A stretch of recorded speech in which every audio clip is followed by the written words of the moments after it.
अयोध्येला बघू शकता भावांना, सर्व मंडळी अयोध्येला जाण्यासाठी अधुरी वाट बघत आहे. आता चाललं अंजनगाव सुरजी येथून सगळे भाविक भक्त अयोध्येला ज्ञानेश्वरी पारायणाकरिता निघत आहेत. आज समजा अंजनगावातून 109 लोकांचा ग्रुप आहे. अंजनगाव याच्यातून निघणारा विठ्ठल मंदिर संस्थान अंजनगाव सुरजी. गाडी यायची गाडी यायची गाडी ना. आता चाललो आम्ही गाडी. हे चालली गाडी अयोध्येले. सर्व सकाळपासून गाडीची वाट बघत होते ना. आता बसले सर्व गाडी.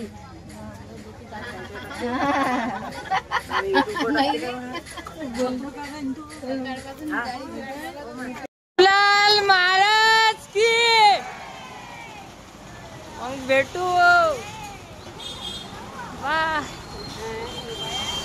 या आमचं भावना विठ्ठल मंदिर आणि हे निघाले आता अयोध्येला टूर. आता टाकतो आम्ही 5 मिनिटात व्हिडिओ युट्यूबवर. मग पहा तुम्ही व्हिडिओ.